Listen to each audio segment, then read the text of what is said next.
autour de Patrick Sommier, le metteur en scène.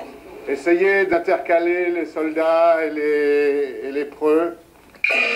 Les élèves présentent les extraits de l'opéra qu'il a lui-même choisi.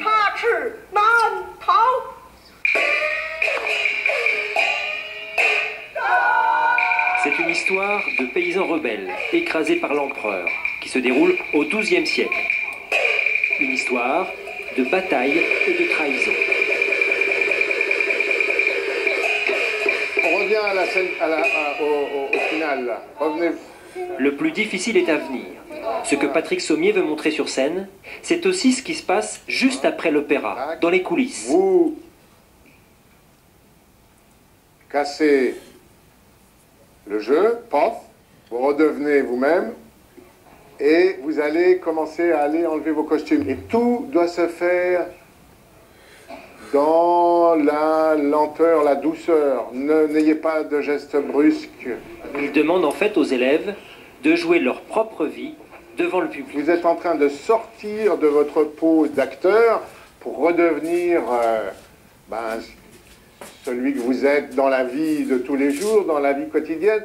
Et écoutez bien ce que je vous dis, il faut que vous essayiez vraiment de concevoir ce moment très très particulier où il peut vraiment se passer, si on le réussit, il peut se passer quelque chose d'extraordinaire.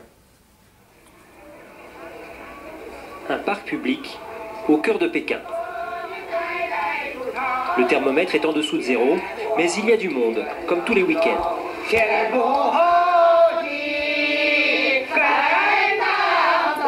À chacun son activité.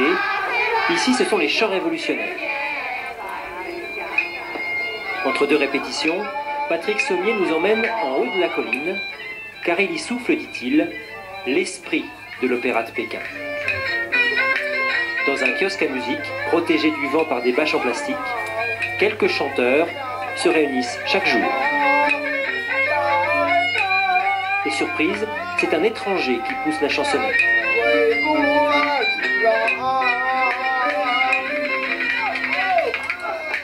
Gaffard pour hasard est anglais.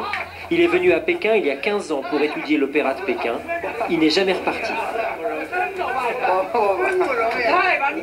T'es vraiment trop fort. Si tu me demandais de chanter une chanson de ton pays, je serais bien incapable. C'est comme une maladie, mais une saine maladie. L'opéra, c'est bon pour votre corps, c'est bon pour l'esprit, pour la santé, la respiration, les muscles. C'est pour cela que de nombreuses personnes âgées se mettent sur le tard à l'opéra de Pékin et elles se sentent de mieux en mieux.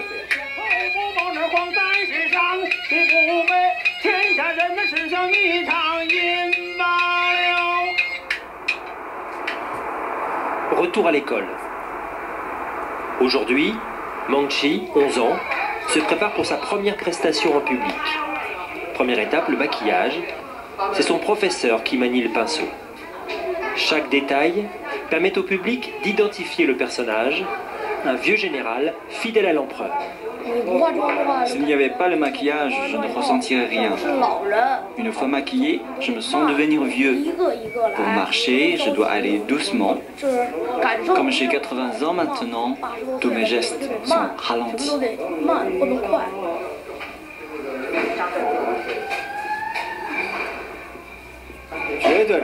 En fait, c'est un moment important pour moi aussi. Il n'y a pas que l'élève qui passe une épreuve. Et je peux vous dire maintenant que j'ai les mains moites. Après plus d'une heure de préparation, il va devoir attendre de longues minutes en coulisses avant que son tour ne vienne.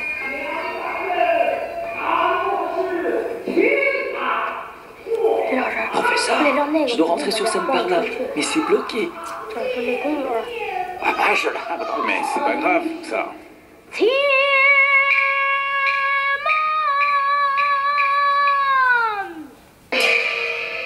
Cette fois, c'est à lui.